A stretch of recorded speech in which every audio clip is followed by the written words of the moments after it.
Bom, retomando os nossos trabalhos, peço a atenção de todos para registrar a presença de mais algumas pessoas que se identificaram: Virgílio Nelson da Silva Carvalho, presidente do CODEFAT; Maria Luísa Passerini, presidente da Associação Brasileira de Engenharia de Sistemas Prediais; João Crestana, coordenador de Relações Internacionais e ex-presidente do Secov; e o professor Denis Rosenfield.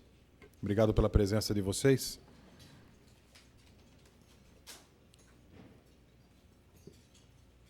Excelentíssimo senhor senador da República, doutor Ronaldo Caiado, quem agradecemos por nos conceder a honra de participar como palestrante da primeira edição do ciclo de debates Vamos Mudar o Brasil. Ilustres convidados que nos conferem o prestígio da sua presença, caros membros do Núcleo de Altos Temas, o NAT, coordenado pelo nosso ex-presidente Romeu Chapchap, senhoras e senhores, bem-vindos. A razão de ser do ciclo de debates que hoje inauguramos é muito clara: identificar caminhos e mecanismos para que possamos recolocar a nação nos trilhos do desenvolvimento. Quando olhamos o caótico cenário que nos envolve, é inevitável perguntar o que foi feito deste país. De 2013 até hoje, os episódios que marcam nossa história são estarrecedores. Fomos assaltados por um esquema de corrupção de proporções inimagináveis. Antes, porém, nos deixamos seduzir por um sonho de crescimento. Os fundamentos da política econômica estavam alicerçados, as bases do desenvolvimento assentadas. O que não imaginávamos é que esses pilares seriam irresponsavelmente demolidos. Responsabilidade fiscal, meta de inflação, contenção do déficit público e outras obrigações de governantes sérios foram esquecidas. Os cofres públicos foram esvaziados pela corrupção desenfreada. Cada vez que uma obra é superfaturada, é dinheiro do orçamento desviado de finalidades essenciais, como saúde e educação. Quando vemos o que foi feito da Petrobras, a vontade de ir atrás de todos os responsáveis por sua quase falência. Pior é conviver com a ideia de que a verdade que está aparecendo, graças a operadores da justiça, as instituições que prevalecem é a imprensa.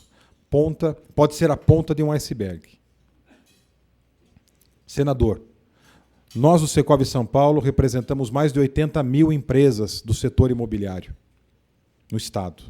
O balanço do mercado do ano passado mostra a queda de 37% no volume de lançamentos. Isso significa desemprego nos canteiros de obras, nos escritórios de incorporadoras, construtoras, loteadoras, administradoras de imóveis, de toda a cadeia. Desemprego nas indústrias de material de construção, de imóveis, eletrodomésticos, tapetes, cortinas. Desemprego no segmento de serviços que atendem o setor: arquitetos, advogados, publicitários, paisagistas, decoradores, etc.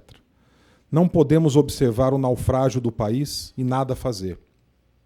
Como disse no meu discurso de posse, a classe empresarial não pode mais se omitir. E nós não vamos mais nos omitir. Na próxima semana, estaremos por 2 dias em Brasília. Um grupo de diretores. Vamos conversar com parlamentares que ainda estão indecisos. Todos aqui são convidados também, se quiserem participar dessa nossa missão. Indecisos quanto ao processo de impeachment, o qual apoiamos publicamente, após uma sondagem com nossos associados, e por entender que essa é a única forma de desatar o primeiro nó que travou o país, o nó da crise política. Ao desatá-lo, começaremos a cuidar de outros, tantos nós, cuja solução poderá até ser muito mais complexa.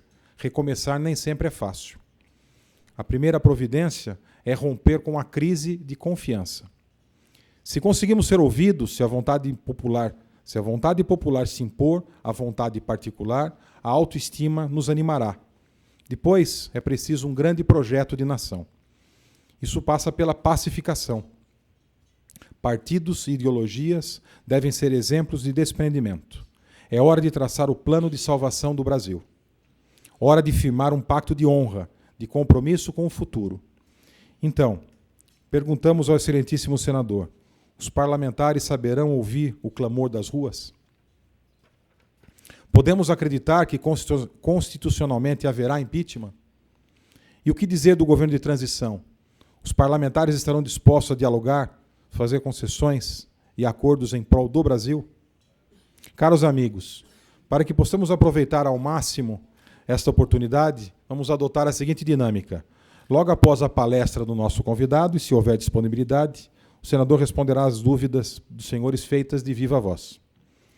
Peço que as intervenções sejam objetivas e com duração máxima de 30 segundos. Sei que é difícil, mas eu peço a vocês que sejam de duração máxima de 30 segundos.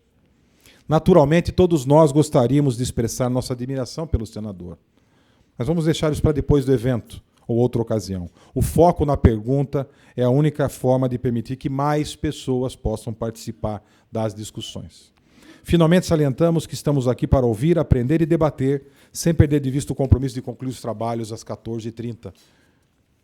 E contando com a compreensão de todos vocês, temos a honra de chamar... Não vou chamar agora ainda, não. Isso aqui estava errado. Não vou chamar agora, não.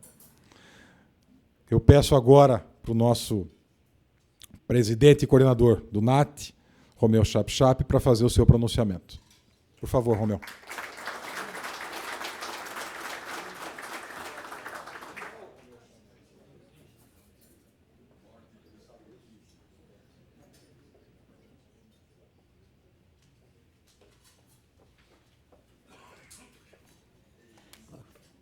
Muito breve, para que a gente tenha a oportunidade de ouvi-lo, ouvir o senador.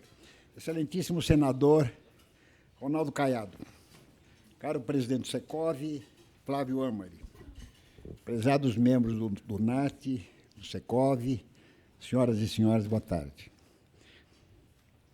É uma honra, realmente, excelência, contar com a sua participação nesse ciclo de debates que o Secov está começando hoje. Em 1987, quero lembrar a todos que o senador, hoje senador Ronaldo Caiado, esteve aqui no Secov, ainda na nossa sede, na Brigadeiro Luiz Antônio. Portanto, há 29 anos, ele já esteve aqui conversando um pouco, quando ele era presidente do MDR, o movimento UDR, perdão. Há 29 anos, se não me engano, foi até no mês de setembro, outubro. Vossa Excelência presidia, na época, a União Democrática Ruralista, associação que, à época da Constituinte de 88, exerceu forte pressão em defesa do direito de propriedade. Prestou, assim, importante serviço à nação. A Constituinte foi um momento de renovação. Na época, o Sérgio Mauad estava já presidindo o Secov e fez um grande movimento no sentido de acompanhar aquilo que estava acontecendo em Brasília, a nova Constituição brasileira. Sabemos bem que em todos os lugares existem os bons e os maus elementos. Mas, diariamente, aparecem sobre o universo político, são tão ruins como a gente gostaria, os bons que a gente acompanha. Assim, é animador ouvir um parlamentar que se destaca por sua estatura de estadista, um político que comprova sua trajetória na vida pública, pensa para além de si mesmo. Nascido em Anápolis, Goiás, nosso palestrante é cirurgião ortopedista, especialista na coluna vertebral, além de produtor rural. Foi eleito deputado federal em 1991 e acumula, desde então, 5 mandatos na Câmara dos Deputados, onde atuou na liderança do Democratas e da oposição no Congresso. Dentre os vários projetos relevantes está o PL 1210, de 2007, da reforma política. Nas palavras do então deputado federal Ronaldo Caiado, o atual sistema político está condenado. Com a aprovação do Ficha Limpa, o próximo passo é lutar pela moralização definitiva da política, assim externava a opinião do nosso deputado, na época, Ronaldo Caiado. Pena que isso não caminhou conforme o desejado. Talvez a situação fosse outra. Em 1989, Ronaldo Caiado disputou a presidência da República. Em 2014, foi eleito senador por Goiás, com quase 1.300.000 votos. Presidente do DEM, no estado de Goiás, e vice-presidente nacional do partido, é hoje líder do Democratas no Senado Federal e da minoria no Congresso Nacional. Lá ele representa os interesses dos profissionais da área da saúde e dos produtores rurais. Defende a diminuição da carga tributária e todas as causas em prol das liberdades individuais e da democracia. Por 15 anos consecutivos, o Departamento Intersindical de Assessoria Parlamentar, o DIAP, tem classificado a atuação de Ronaldo Caiado como uma das mais relevantes no parlamento. Caros amigos, homens como Ronaldo Caiado são plantadores de carvalho, como conta uma antiga lenda. Certa vez, um jovem viajante explorava terras francesas, quando encontrou uma vasta área de terra estéril. Então, ele percebeu um velho senhor, curvado no meio daquele vasto deserto. Nas costas, levava um saco cheio de sementes. Com um cano, furava buracos no chão e jogava uma semente. Curioso, o jovem perguntou: "O que o senhor está fazendo em terra tão desoladora?" "Meu jovem, planto sementes de carvalho. Já plantei mais de 100.000 sementes. Talvez um décimo dessas sementes crescerá. Quero fazer algo de útil", ele disse. Descrente, o jovem se despediu e partiu. 25 anos mais tarde, aquele rapaz retornou ao mesmo lugar e ficou surpreso. A desolação que uma vez existiu se transformou em uma bela floresta de carvalho. É isso, só porque alguém se importou em fazer algo de útil. Senador, agradecemos por tudo de útil que tem feito por nosso Brasil. Continue semeando e conte com o nosso apoio. Com a palavra, Ronaldo Caiado.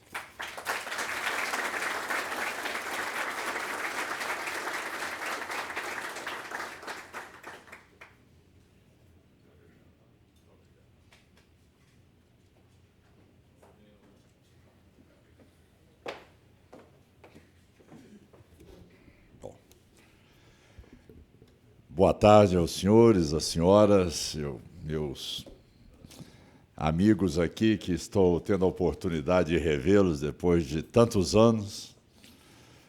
As lideranças aqui também do meu setor rural, Fábio Meirelles, aos amigos, colegas médicos, engenheiros, advogados, o Danilo do movimento também, movimento de rua.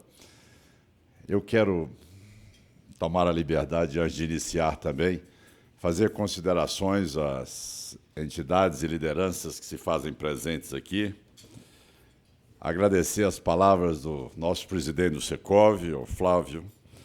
Eu quero cumprimentar meu amigo que fez uso da palavra, foi extremamente benevolente para comigo em relação a esses anos todos de amizade e de relacionamento, ao meu amigo Romeu Chap-Chap, ao Cláudio Bernardes, que está aqui conosco, que tive a oportunidade de ver também o momento em que vocês criaram essa nova sede.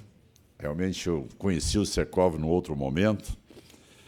O meu amigo Sérgio Mauad, com quem colocou aqui o Romeu Chap-Chap, aquele que nos acompanhava o dia a dia da votação na Constituinte, em 1988.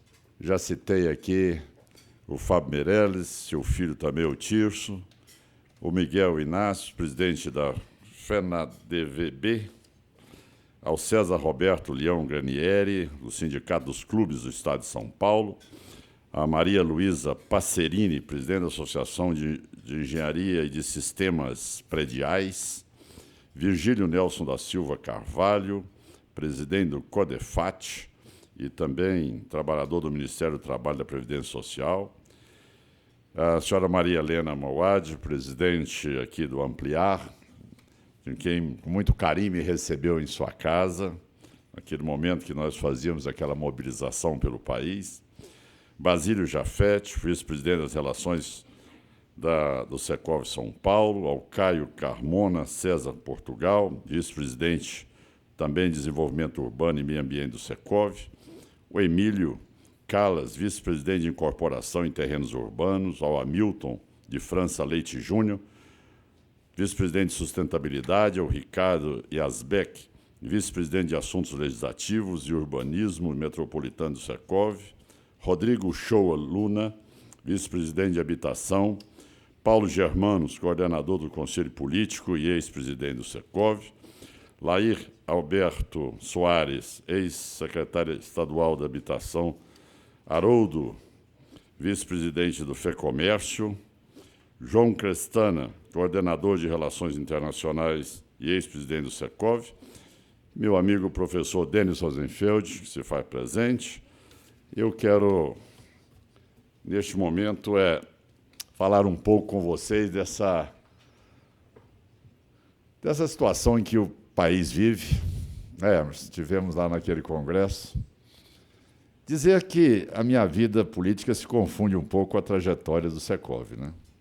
Quando eu comecei, em 1985, no meu estado de Goiás, ali, depois da minha pós-graduação, recém-formado, onde eu entendia e que vinha ali de uma formação francesa na área da cirurgia da coluna vertebral, aprendi e passei a conviver por ter uma ligação política muito forte.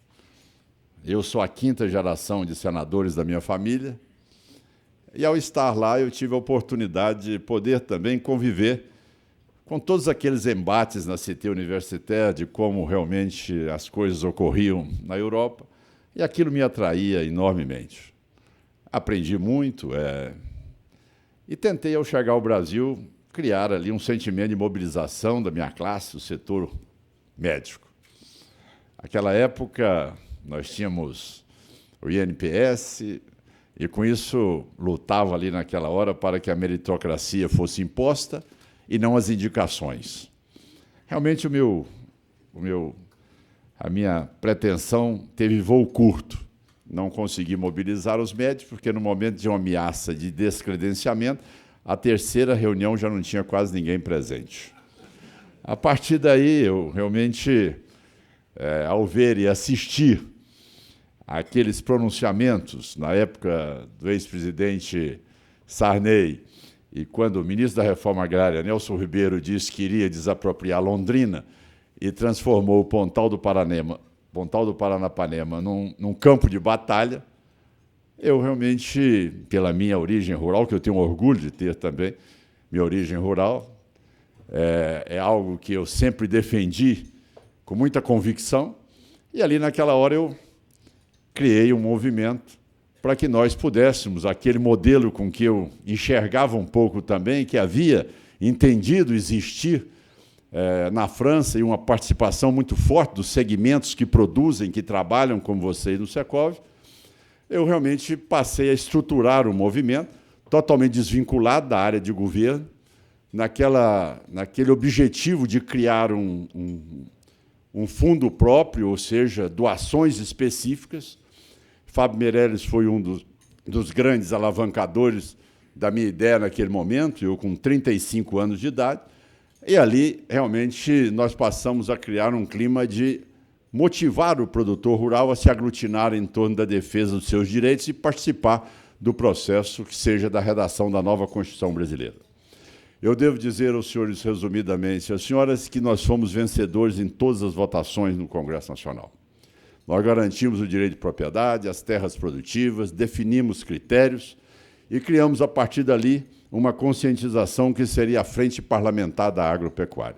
Frente esta que, modéstia à parte, com todos os governos que podem se colocarem oposição ao setor, nós sempre somos vencedores, porque existe ali um sentimento suprapartidário. Mas eu quero dizer que, naquele momento, a Secov me acolheu.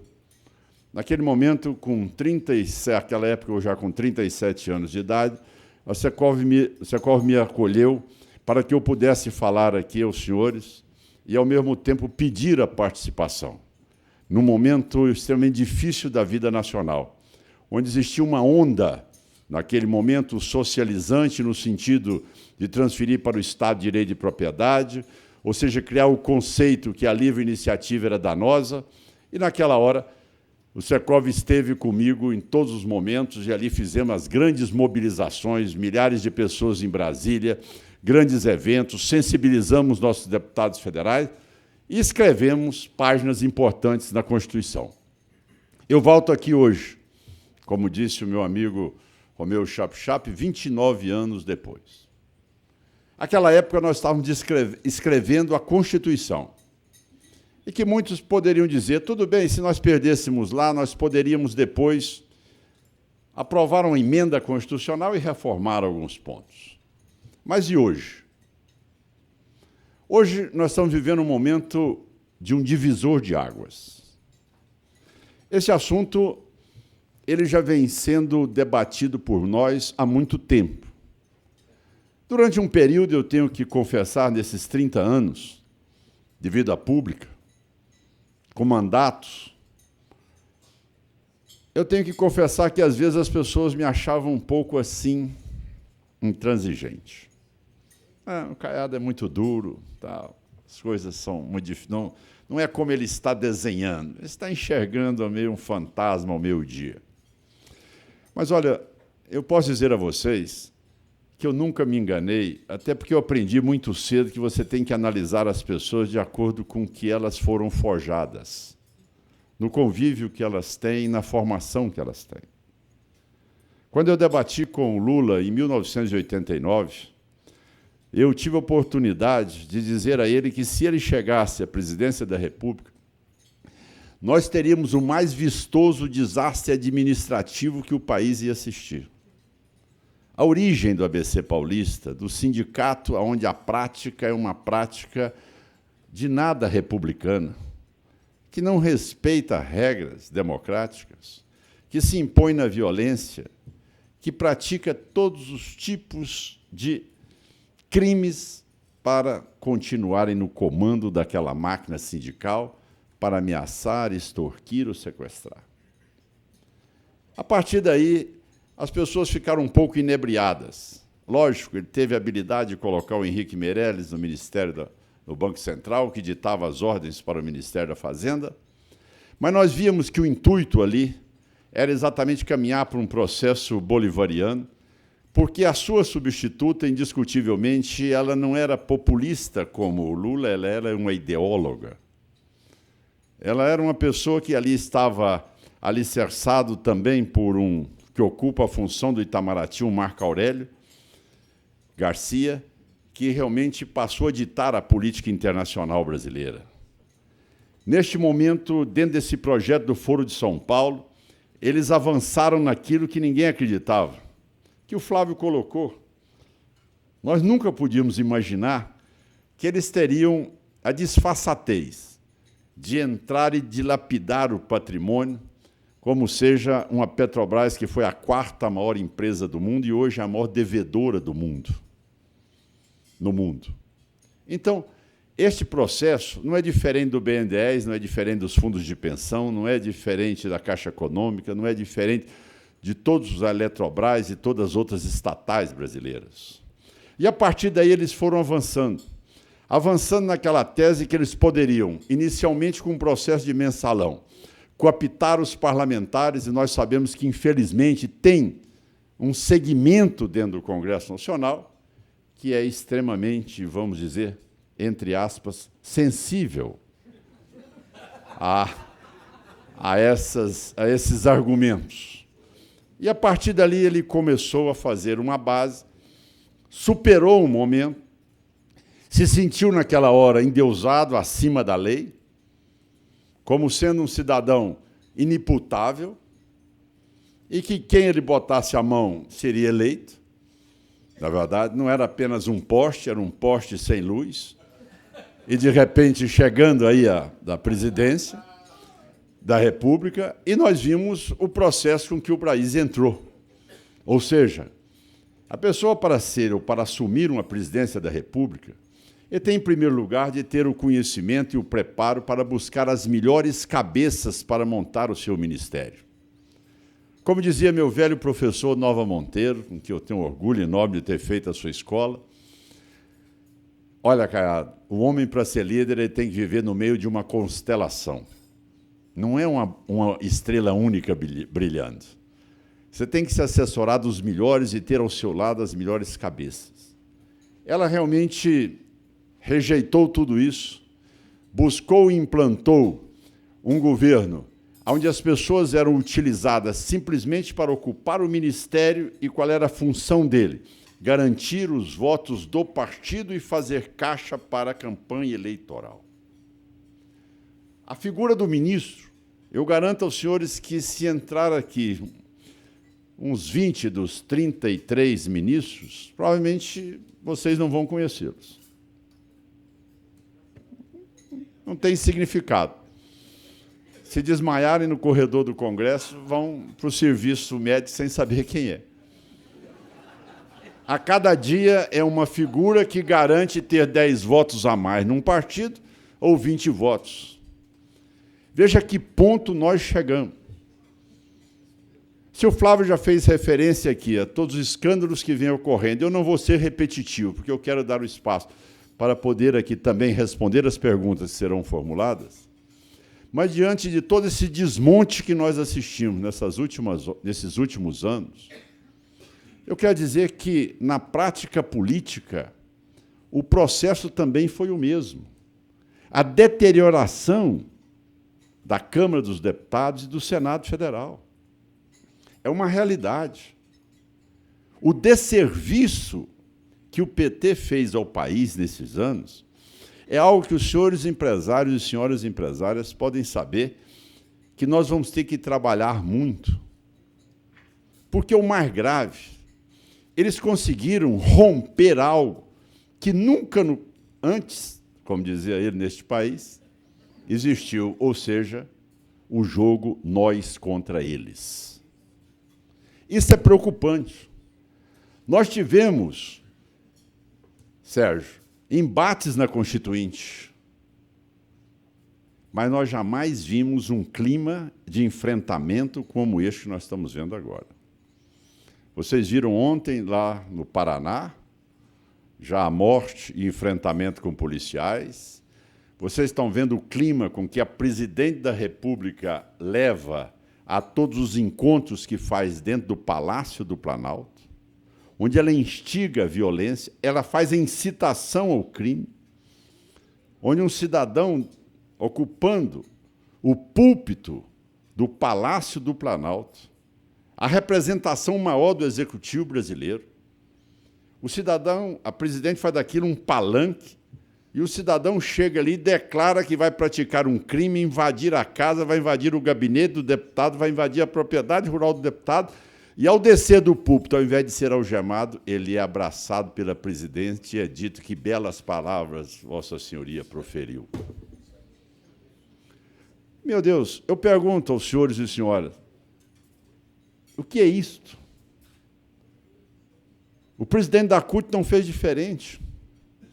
Se mexerem na Dilma, eu vou me entrincheirar e vou usar as armas. Eu estive com mais 7 senadores na Venezuela para poder visitar Leopoldo Lopes. Nós ficamos sequestrados mais ou menos umas 8 horas e não deslocamos nem 1 quilômetro além do aeroporto.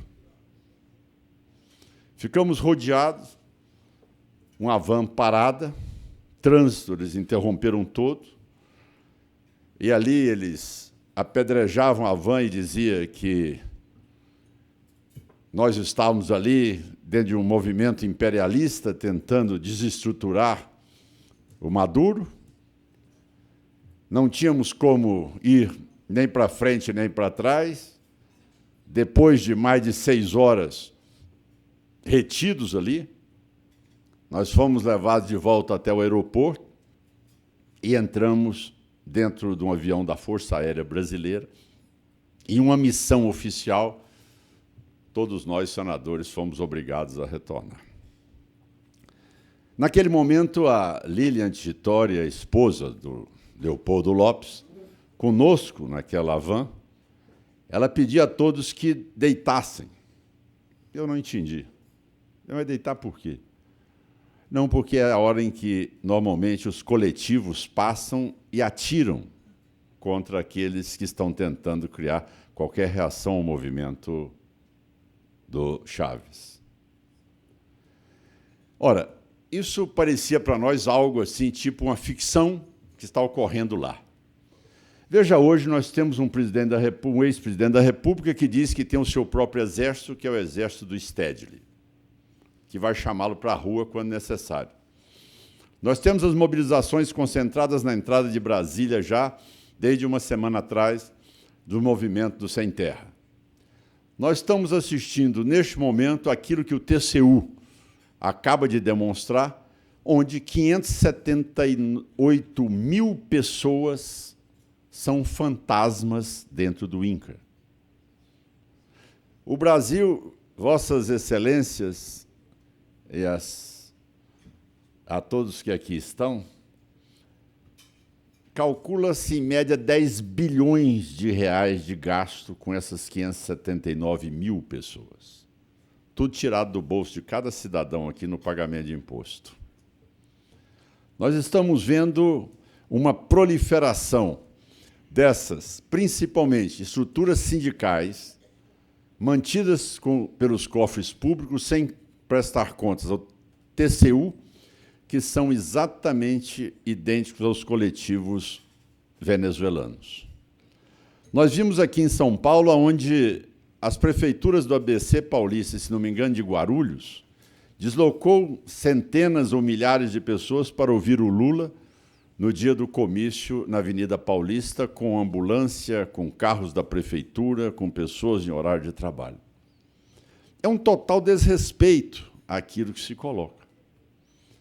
Nós entramos junto ao Procurador-Geral da República para cobrarmos da Presidente da República por ela estar praticando um crime de incitação à violência, por estar usando um prédio público para fazer palanque e defesa de seus interesses pessoais, agredindo o Poder Legislativo e tentando descaracterizar a função daquele poder.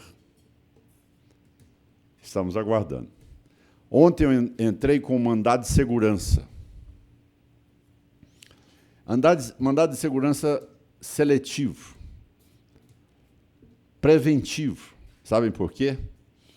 Diante do caos que nós estamos vivendo, hoje vocês paulistas estão vendo aí dezenas de mortes de H1N1, o Zika vírus intranquilizando e angustiando principalmente as mulheres. Nós estamos vendo uma situação de dengue, nós estamos vendo um colapso na área da saúde e o governo contingenciou, um dia após a saída do PMDB do governo, baixou-se um decreto publicado numa edição extra do Diário Oficial, bloqueando, ou seja, contingenciando 21 bilhões de reais, só da educação 4,2 bilhões, da saúde 2,3 bilhões, e autorizou para empenho e pagamento 6,6 bilhões de reais de emendas individuais de deputados e senadores. Vejam, senhores, o disparate. O Ministério da Saúde está sendo leiloado ao PP. Leiloado. E o PP declarou apoio ontem, mas eu tenho certeza absoluta que não vai nem 15% do PP para a base do governo. Foi entregue ontem para o PP. O Ministério, da importância do Ministério da Saúde. Ele quer, neste momento, a presidente quer, neste momento, ter, nesta semana, a utilização de 6,6 bilhões de reais. Chama-se o deputado, Denis, diz, olha, suas emendas na totalidade, ou seja, eu vou liberar, empenhar e pagar. Pelo decreto assinado pela Presidente da República e o Ministro da Fazenda. Por que o mandado de segurança preventivo?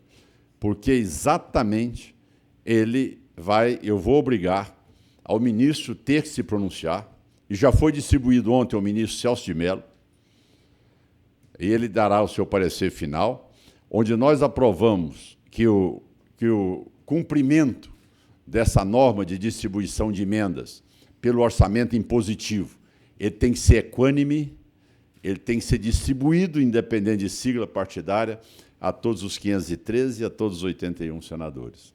O não cumprimento disso fará com que a gente também possa bloquear toda a utilização desse repasse, é assim que eu espero que o ministro dê o parecer favorável a esse nosso mandado de segurança.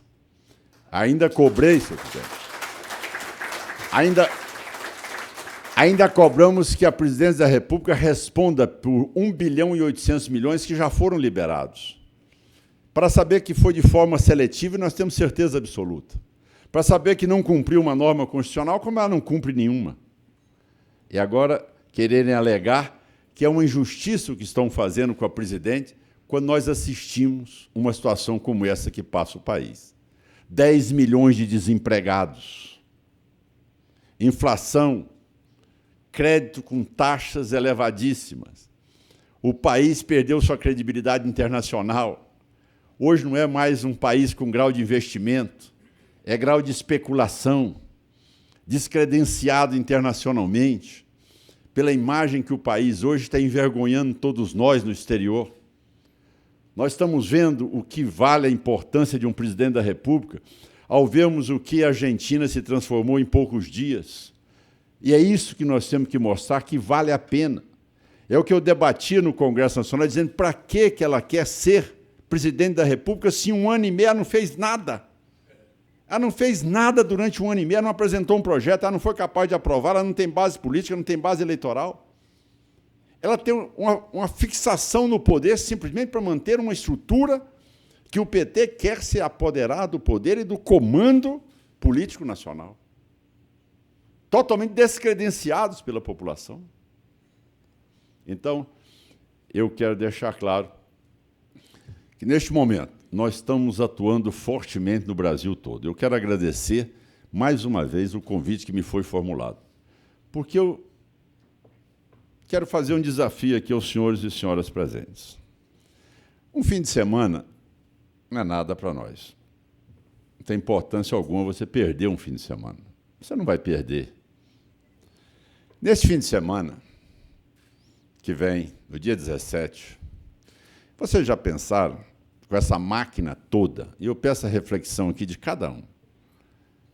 Tudo bem, tem muita gente aí que está falando que vai morar em Miami, que vai não sei aonde, que vai embora, não sei o quê e tal, mas vamos fazer o Brasil real, a vida como ela é. Nós vamos ficar aqui. Então, eu pergunto a vocês aqui presentes, se a presidente tiver 172 votos, ela derruba o impeachment. E aí? A ingovernabilidade está instalada. E aí?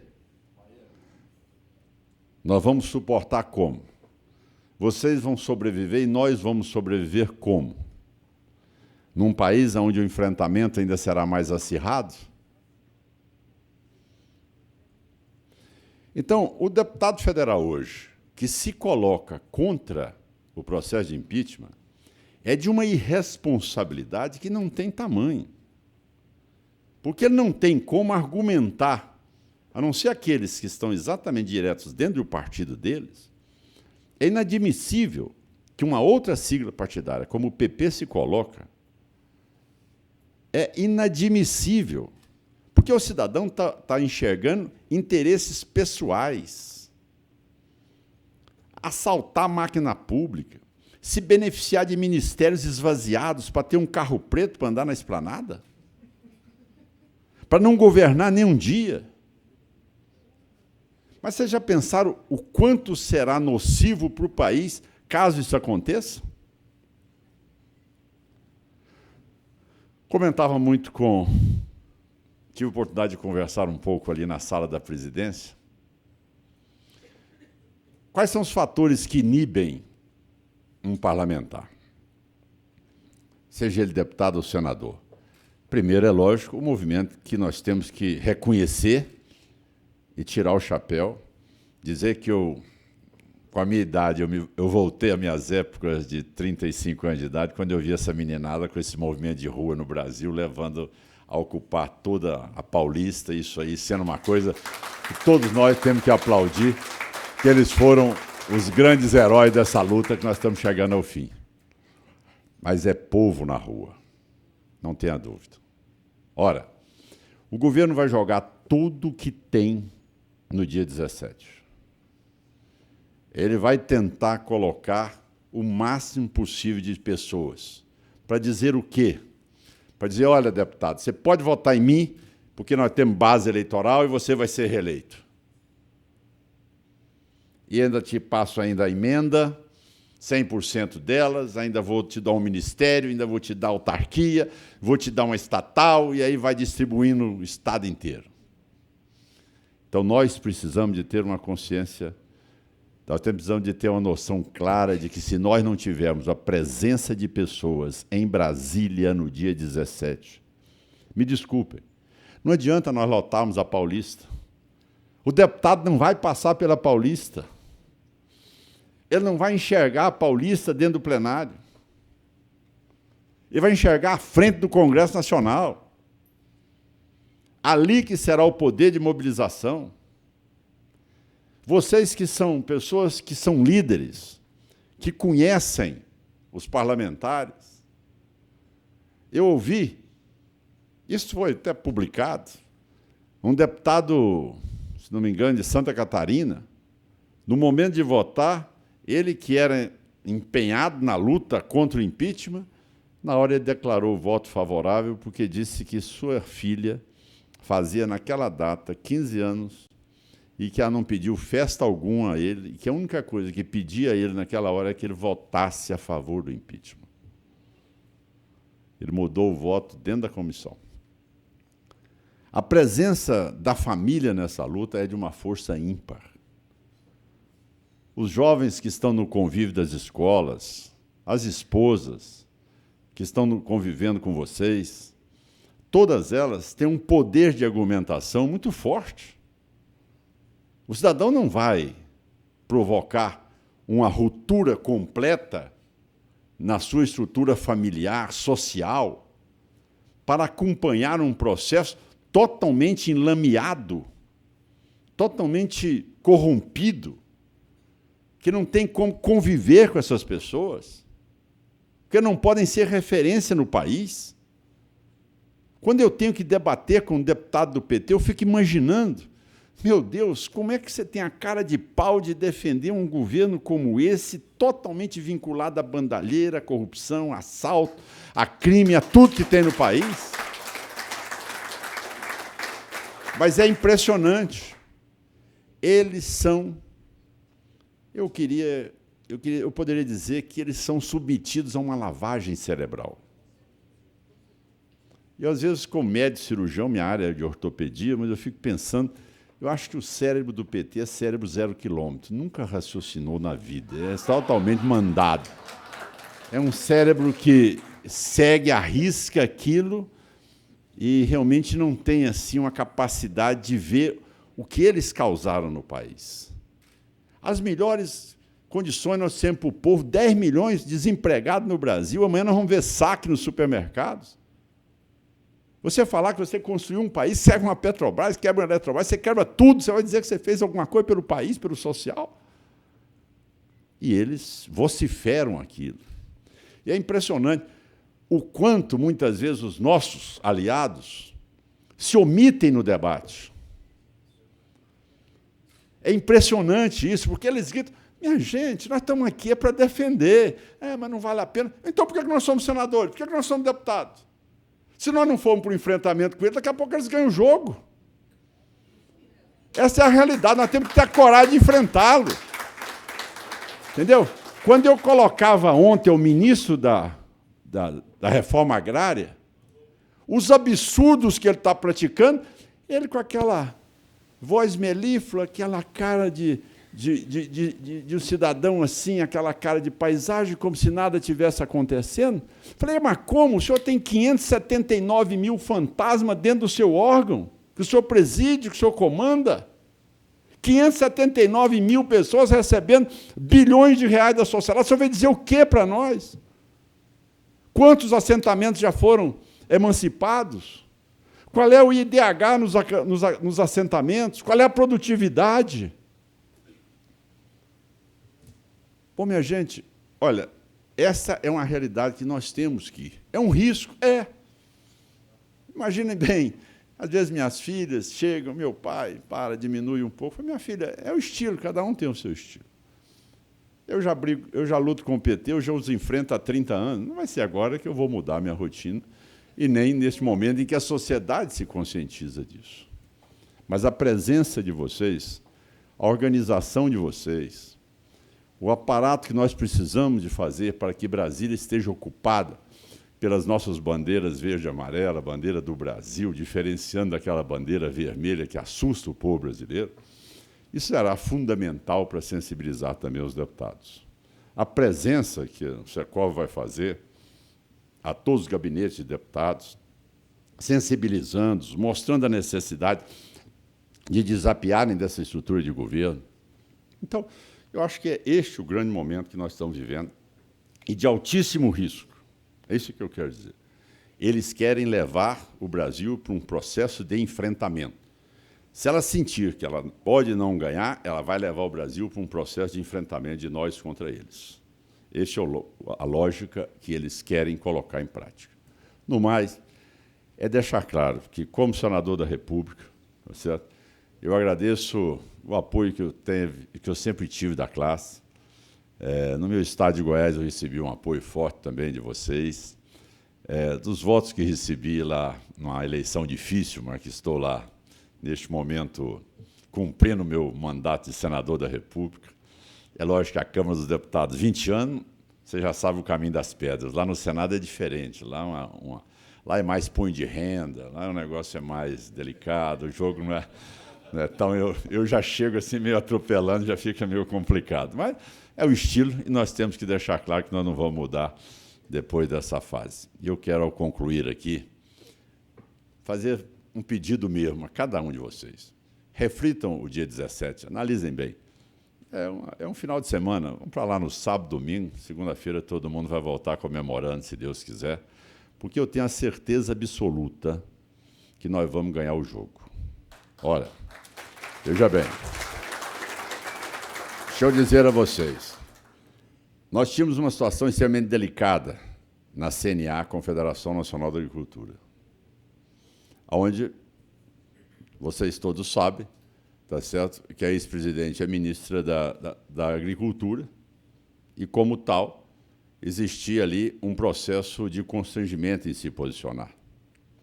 A votação foi feita na CNA na terça-feira. O resultado foram 26 votos favoráveis contra 1. 26 votos a 1. A CNA instalou um comitê de crise funcionando 24 horas por dia. Nós estamos mobilizando o Brasil todo. Amanhã eu vou estar em Jaguariúna, num evento também do interior de São Paulo, com a grande mobilização de produtores rurais, convocando todo mundo. Ontem à noite eu tive um evento em Goiânia, na minha cidade, 500 líderes do comércio, indústria, varejista, produtores rurais, todos reunidos. Serão milhares e milhares de goianos que vão se mobilizar para lá. Unanimidade na classe, todos os setores da livre iniciativa, todos os segmentos produtivos do meu estado de Goiás. Segunda-feira eu vou estar na AgriShow de Rio Verde, onde também é um dos maiores eventos do sudoeste goiano, Mato Grosso do Sul. Eu vou estar caminhando durante essa semana toda e também estando no debate lá dentro do plenário para não perdermos espaço, para construirmos exatamente a grande mobilização e a nossa vitória. Nós vamos ganhar, vamos reverter o jogo. A chegada, a reta final, os escândalos que estão vindo à tona, as delações, cumprimentar também o trabalho feito pelo juiz Sérgio Moro, que tem sido um destaque nacional por chegar a essa limpeza que o Brasil conseguiu. E, ao concluir, dizer a vocês, o gabinete 21 do Senado Federal está lá às ordens, o Secov mande as ordens, está à disposição para continuarmos essa luta. E a certeza absoluta que nós vamos ganhar esse jogo se nós estivermos mobilizados. Tenho a convicção porque nós estamos combatendo o bom combate, nós estamos aqui defendendo as boas ideias, e nada mais patriótico do que realmente expurgar do poder essa quadrilha que se ocupou nesses últimos 13 anos. Muito obrigado a vocês, um abraço.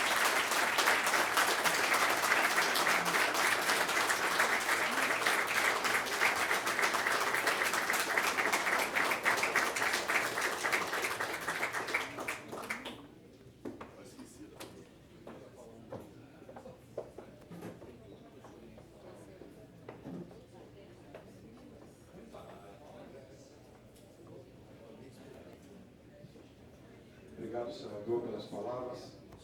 O Gabinete 21 já nos recebe sempre lá e tem sempre com muito apoio. A gente leva as nossas demandas e sempre muito bem recebido pela assessoria, pelo senhor, e tem ajudado muito o setor. Eu agradeço aqui publicamente e para que todos saibam que nossas demandas sempre são ouvidas e encaminhadas pelo seu gabinete. Muito obrigado. Eu ainda estou tomando fôlego, acho que cada um de nós aqui dentro também está tomando fôlego. Embora a gente saiba de muita coisa, tem outros números ou outras informações que nós não sabíamos. Esses 578 mil funcionários, esses 6,6 bilhões de emendas e tantas outras informações que a gente muitas vezes não fica sabendo e as coisas acontecem nos bastidores. O Secov, senador, depois de uma conversa, como eu disse no início da minha fala, vou fazer algumas considerações enquanto a gente abre para a pergunta, mas nós tomamos uma posição, depois de discutir muito com a nossa diretoria, e entender que o caminho para o país passa pela saída da presidente. Nós não temos outro, até porque a ingovernabilidade vai se instalar. Se faltar um voto, no dia seguinte são 341 deputados contrários ao governo. Então, nós vamos ficar não só esse ano e meio perdido, considerando somente esse mandato, mas os outros 2 anos e meio. Então, eu não acredito que tenha outra alternativa. Reitero o convite, depois dessa apresentação e das palavras do senador, para quem quiser nos acompanhar nessa nossa missão. O Basílio Jafé é o nosso coordenador da missão para Brasília no início da semana. Eu estou pensando também agora em Basílio, a gente de novo ir para lá no domingo. Eu acho que é uma provocação que a gente tem que fazer, e acho que nós temos que ponderar isso, todos nós, em a gente. Nós não podemos correr o risco, depois de ter feito e ter tido conhecimento de tudo que a gente tem tido conhecimento, faltar um voto. E a gente eleger, tomara que ganhe por um voto, eleger essa menina de Santa Catarina, que trocou a festa de 15 anos, muito nobre, aliás, de ter feito esse pedido para o pai.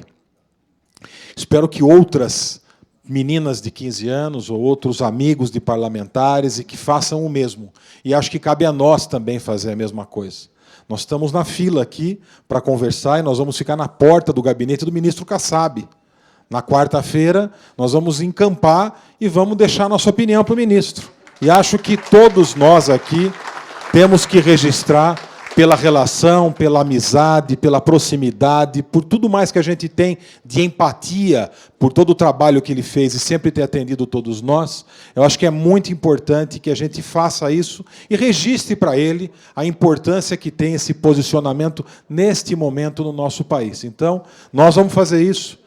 Quem estiver junto com a gente vai estar junto com a gente na porta do gabinete do ministro, e eu peço a cada um de vocês aqui, que tenha relação ou não, que façam o mesmo, com o respeito, enfim, com toda a força que a gente tem que ter em cobrar tudo isso.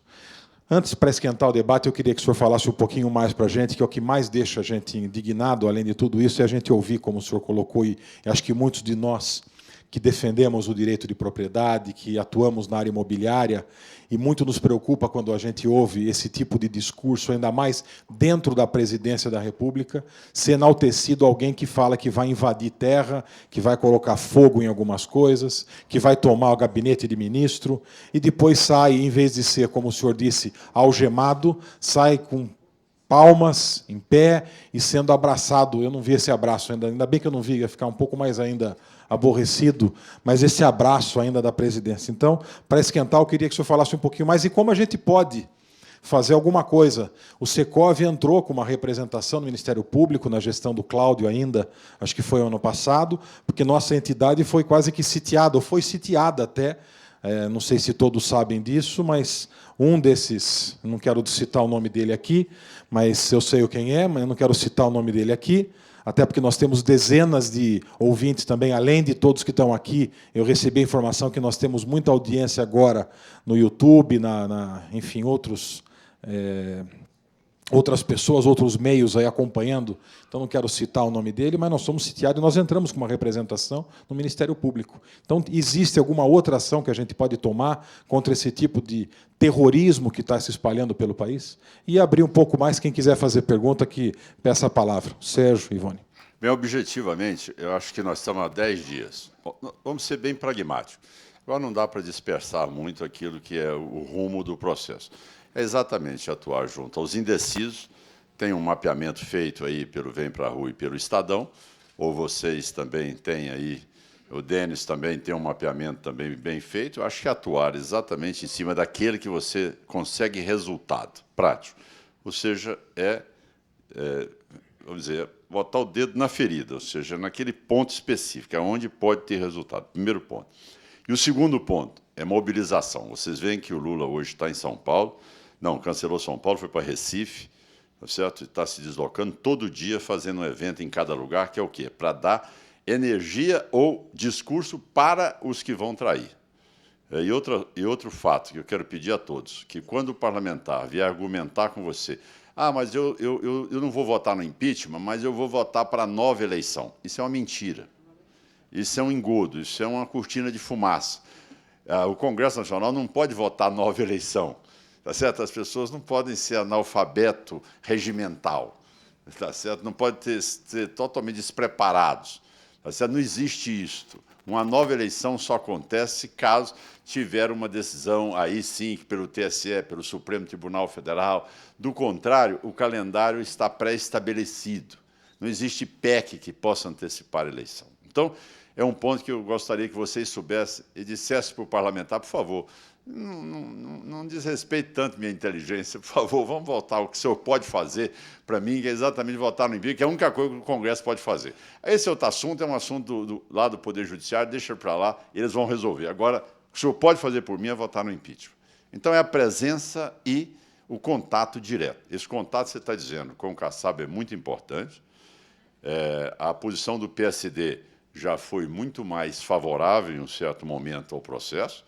Hoje em dia, essa posição está uma posição híbrida, tipo assim, meia dieta de cardíaco. Você come, não tem sal, não tem doce, você não sabe o que você está... Sabe como é que é? Então, isso é um mau sinal.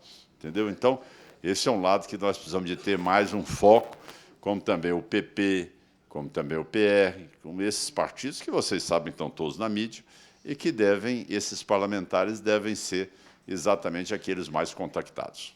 Obrigado, senador. Sérgio. Bem, o que eu ia perguntar, em parte, o Ronaldo já disse, mas acho que seria importante, já que nós estamos tendo também uma transmissão online, que seja bem aproveitada uma orientação no sentido de o cidadão poder se dirigir a esses parlamentares que estão contra o impeachment, e nós sabemos por que eles estão contra, foi muito bem explicado, são interesses outros que não da nação. Como é que esses cidadãos, como nós, que não podem, de alguma forma, estar presentes lá em Brasília, constrangê-los, através da mídia, através das redes sociais? Eles leem e-mails, eles leem cartas. É uma orientação nesse sentido para uma atuação pessoal de cada um. Ora, eu acho que nesse ponto é mais o contato mesmo que vocês têm, a liderança que vocês exercem, isso tem uma influência muito grande, tem um peso, como está colocando aqui o nosso presidente, que vai estar lá no gabinete do Kassab, é uma coisa que vai fazer a ele pensar duas vezes. Afinal de contas, quem o elege é a voto de São Paulo. Não é verdade? Ele não vai pensar que ele vai ter voto aí do MST, no MTST, isso aí não é a base eleitoral dele. É um negócio maluco. A pessoa não pode, tá certo, renegar a sua história, não pode, depois de uma vida toda, querer se travestir agora de de uma tese de petista, isso aí não tem cabimento. Então, eu acho que isso aí, Sérgio, é realmente essa objetividade e essa firmeza em saberem que também eles precisam de entender uma coisa. É muito comum o seguinte, vocês são muito benevolentes, né? Quer dizer, na hora que eles votam contra, o pessoal fala, tudo bem, deixa para lá, não tem problema e tal, e coisa. E o pessoal da esquerda, não. Eles são totalmente seletivos, né? Aquilo ali, você não tem nenhum voto do lado deles. E do lado nosso, nós toda hora estamos... não, deixa lá, não foi pecado mortal, foi um pecado venial, deixa ele vir de novo e tal e coisa. Então, fica aquela coisa assim que o cidadão passa a não ter respeito. Fala, o que adianta? Vocês reúnem, mas depois vocês votam comigo? Então, quer dizer, eles precisam de ter noção também da capacidade dessas entidades em poderem trabalhar nesse sentido. Por que o movimento ruralista é forte? Porque nós atuamos na base e elegemos os deputados. Nós elegemos senadores. Então, não fica na conversa, não. O cidadão sabe que, se colocar contra nós, ele vai ter o reflexo na mobilização e na nossa capacidade de trabalhar, de ter votos, de ter capacidade de exercer liderança no local. É isso que dá importância. Quando eu disse a vocês da minha influência, quando eu estive fazendo meu curso na área de especialização na França, é por causa disso. Ou seja, cada setor se organiza bem e tem a sua capacidade de trabalhar e ter os seus representantes. Agora, aquele que realmente não mostra a sua capacidade de voto, ele é normalmente desprezado. Vocês viram, vou dar um exemplo rapidamente, vocês viram o que fizeram com a minha classe médica. De repente, o setor médico passou a ser o responsável por todos os males da saúde do Brasil, quiseram trazer médicos de fora, que daqui a uns dias vai vir à tona um novo escândalo, que vai ser os 3 bilhões que foi para Cuba, que deve ter entrado parte dele no Brasil para fazer caixa de campanha, que nós sabemos que os pobres coitados cubanos não receberam, está lá, o TCU demonstrou, recebeu apenas 18% do dinheiro. Né? E vocês vão ver o que vai acontecer daqui a uns dias. Depois de tudo isso, por exemplo, você sabe qual foi uma das maiores bases eleitorais que eu tive na minha campanha para senador? Foram os médicos. Os consultórios médicos de Goiás, o cidadão acabava a consulta, pegava meu santinho, por favor, vota no senador para mim e tal. Então, quer dizer, foi uma coisa assim impressionante. Então, isso antigamente estava fora do processo político, tá certo? Então, são setores. Os jovens estão entrando, sejam vocês engenheiros que conversam com tanta gente, sejam vocês advogados, enfim, todos os setores da iniciativa privada têm uma influência grande. Então, é isso que eu peço a vocês, é que exercitem isso, tá certo? Senador, são 2h30, nós temos mais 2 perguntas. Como é que está o teu horário? Não, eu não quero atrapalhá-los, eu não quero criar o problema que eles têm. Então, nós temos aqui a Ivone, o Emerson, Gil, Ronaldo, Vicente, tem... Vamos trabalhar até 15:45 nessa sequência da mão levantada e vamos ver até onde vai. Tá bom? Ivone. Senador, boa tarde. Meu nome é Ivone Zegger. Aqui. Sou Ivone Zegger, sou advogada. E eu quero fazer uma colocação para o senhor que talvez não seja aqui, neste momento agora, que nós estamos falando de alguma coisa muito séria, que é essa possibilidade de impeachment, mas eu gostaria de fazer uma colocação. O senhor foi candidato à presidência da República em 1989. E eu gostaria, eu acho que todos aqui gostariam muito de saber, se o senhor também será candidato novamente.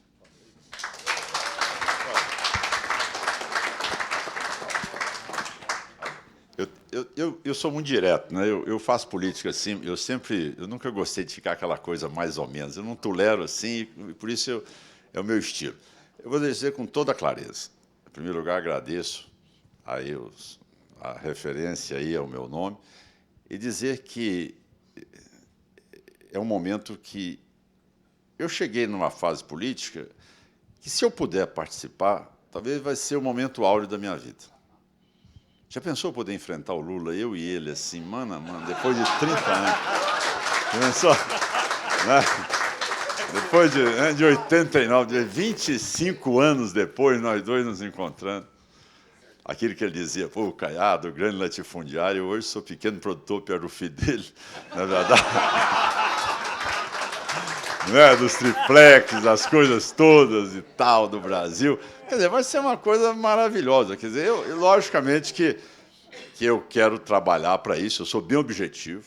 Se eu sou objetivo, eu não vou ficar falando, olha, não sei. Não, na verdade, não tem nada que eu pessoalmente trabalhe, estudo mais, para poder um dia poder chegar a isso. Agora, é lógico que depende do momento, depende da situação, depende de outros fatores, como partidos, tempo de televisão.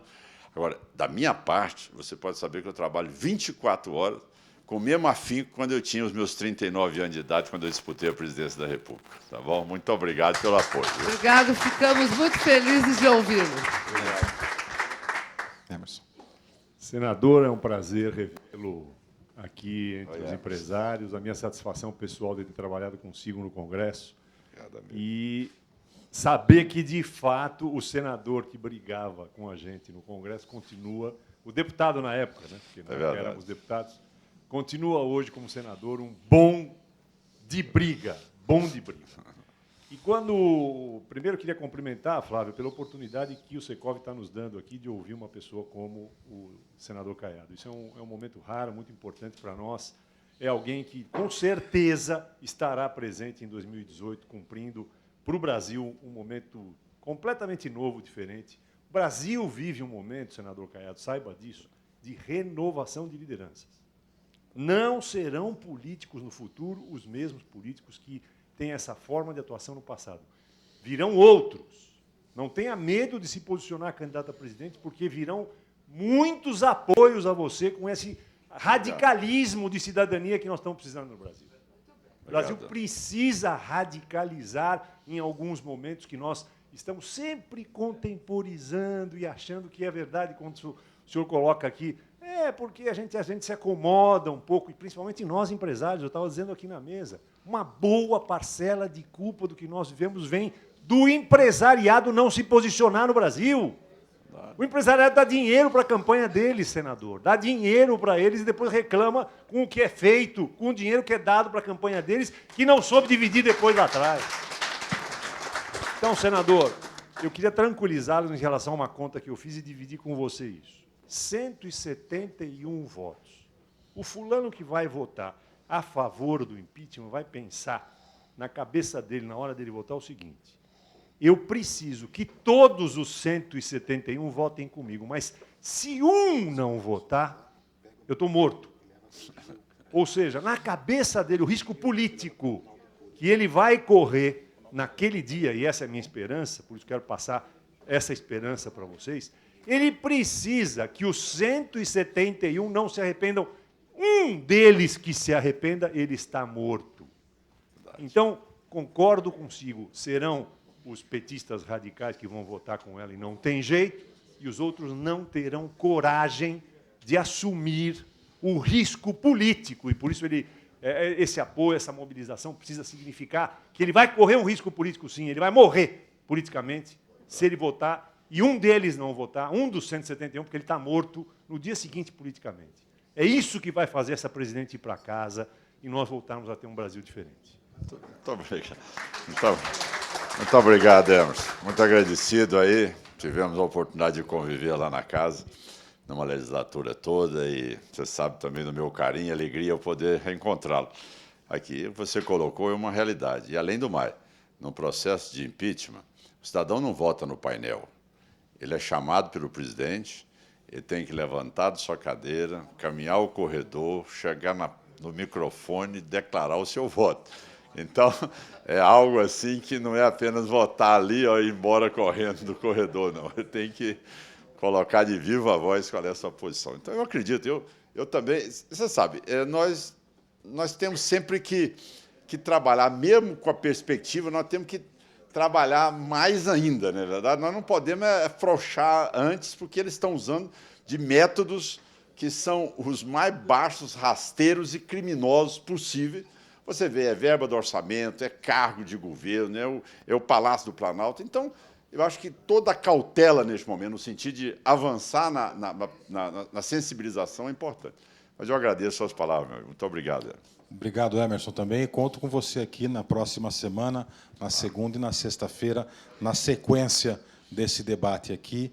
Nós temos ainda mais 9 minutos. Peço para as perguntas serem objetivas, rápidas, para dar tempo de todo mundo. Eu acho que não vai dar tempo de todo mundo, que nós temos 5 inscritos aqui, 9 minutos. Gil. Senador, Gil Carvalho, arquiteto, parabéns pela sua brilhante exposição. Como o senhor vê a sinuca de bico que a senadora Cátia Abreu, sua conterrânea e afilhada da Dilma, se meteu? Ou seja, ela larga ou não larga o osso? E mais uma. Como o senhor vê o movimento que a presidente e os seus asseclas vêm fazendo para abalar e até mesmo acabar com a Lava Jato? Bom, em primeiro lugar, em relação à Cátia, você sabe da minha ligação com a Cátia. Eu realmente, na sexta-feira, sábado, eu tentei falar com ela por várias vezes. Várias vezes eu tentei falar com a Cátia. Não atendeu a ligação. Ela cometeu, talvez, o maior erro que a pessoa pode cometer na sua história política. Você sabe que você tem que ser coerente na vida pública. A coerência é algo que é fundamental. Se eu não tivesse coerência, eu não teria o respeito de vocês aqui hoje. Então, vocês sabem que é fundamental que você saiba o que você quer, qual é o seu norte, aonde você vai. Não quer dizer que você não vai ampliar técnicas, não vai se modernizar e não vai, cada vez mais, ser suscetível à modernização de todos os setores que venham. Mas você também não pode dar uma guinada de 180 graus, porque senão você está desdizendo a sua história. Então, acho que isso é que foi o grande erro que ela cometeu, foi pela ligação de ordem pessoal com o presidente. É o que eu disse certa vez, um deputado, Djalma Marim, foi cobrado e ele respondeu a um presidente militar: ao rei tudo, menos a honra. Ou seja, era o que ela deveria ter dito. Menos a honra. Eu não posso ir contra aquilo que eu preguei e defendi minha vida toda, que foi presidir a maior entidade de classe do setor rural. Então, infelizmente, mas a CNA mostrou o contrário. 26 votos a 1, ela teve apenas o voto do Tocantins, 26 votos se posicionaram favoravelmente, e a CNA está fazendo hoje um dos maiores movimentos de mobilização. Quanto ao Aragão, ao ministro, outro fato que eu não comentei, talvez foi uma falha minha. O ministro da Justiça, ele não tem estatura para ser ministro da Justiça. É um cidadão que fala aquilo que ele falou. Não, o que o dirigente da CONTAG disse é problema como a lei de Newton. A toda ação corresponde uma reação igual e contrária. Nós nunca ameaçamos invadir ninguém, nós nunca ameaçamos usar arma para lugar nenhum, nós nunca desrespeitamos o direito de propriedade. Como é que um ministro fala uma coisa dessa? Já previamente já diz, vou intervir, basta eu sentir o cheiro. Não sei qual é o olfato desse homem, não sei como é que é. Agora eu vou destituir o delegado da Polícia Federal, vou fazer. Quer dizer, são situações absurdas. O cidadão acha que o Estado é propriedade do PT. Vocês entenderam isso? É um negócio meio patológico. Eles não sabem o que é chefe de Estado e chefe de governo. Eles acham que não, tudo aquilo é do PT. Eles não têm que dar satisfação para o Brasil, eles têm que dar satisfação para o PT. É do interesse do PT, vamos fazer. Essa que é a realidade. Eles são, nesse ponto, tá certo? Eles têm um vazio enorme, eles não têm o menor respeito por aquilo que é o Estado Democrático de Direito. Eles não sabem separar uma coisa da outra. Eles se acham proprietários. Quando você vê uma entrevista dele na Folha de São Paulo, se não me engano, e depois desse depoimento dele, ser entrevistado, você diz, meu Deus, como é que nós vamos sobreviver num país onde um ministro da Justiça desrespeita as normas legais e diz que a decisão é de acordo com o que o PT deseja? É o fim do mundo, é o que nós não podemos aceitar. Nós não podemos virar uma república bananeira, não é verdade? Nós não temos cabimento uma coisa dessa. Até a Venezuela já está dando sinais de sair disso, como também a Argentina já saiu, a Bolívia também já não deixando mais a continuidade, e nós, brasileiros, estamos caminhando para o abismo. Esse é o fato. Obrigado, senador. Ronaldo, e se vocês puderem levar o microfone para a Maria Helena. Oi, senador, seu xará aqui. Pois não. Queria saber como vai ser o dia seguinte. O dia seguinte? O dia seguinte, aí é uma pergunta boa. Primeiro, porque o meu partido, por exemplo, o Democratas, é unanimidade. Todos os 28 deputados federais votarão pelo impeachment. E qual é o compromisso que nós estamos fazendo? É exatamente não cobrar espaço é de nós cobrarmos um programa em que tenha o apoiamento nosso suprapartidário. Aí sim é o dia seguinte. Ou seja, um projeto apresentado, um plano de governo apresentado, para que tenhamos aí a votação necessária para fazer as mudanças, para poder aí sim dar um norte para o país e dizer quais são as condições que nós teremos para resgatar a credibilidade, tanto de investidores, quanto também dos trabalhadores e do cidadão, também seja ele aposentado ou jovem do país. Então, esse é o sentimento nosso. O sentimento nosso é de buscar. Se nós tivemos 342 para retirarmos do poder a presidente da República, e tantos desmandos tem feito, é obrigação dos 342 virem dentro de um plano que possa resgatar o país dessa crise que está. Não é verdade? Não é justo que você, como médico, tire o paciente do acidente, aí depois você deixa ele lá. Não vou levar ele para o hospital, não vou operar ele, não, deixa ele. Eu falei, meu carro, você tirou ele de dentro do carro, capotado, agora você não vai ajudar ele a chegar numa condição de tratamento? Não, vou deixá-lo no meio da rua. Não tem sentido. Então, você tem que fazer o trabalho completo. Ou seja, se nós temos a responsabilidade agora, se nós estamos assumindo a responsabilidade de poder votar o impeachment, favoravelmente o impeachment, nós temos a responsabilidade de também dar ao Brasil uma resposta que nós temos saída para a crise do Brasil. Essa é que é a nossa responsabilidade. Maria Helena, depois o Paulo para o encerramento, por favor, Simone. O que eu queria te perguntar é uma curiosidade. Diga. Nós assistimos o Zé Eduardo Cardoso, como advogado-geral da União, no Congresso, defendendo única e exclusivamente a pessoa da presidente. Eu queria saber quem é que defende a União. Veja bem, este assunto é um assunto que, especificamente em relação a isso, são algumas situações, minha amiga, que ela está prevista em lei.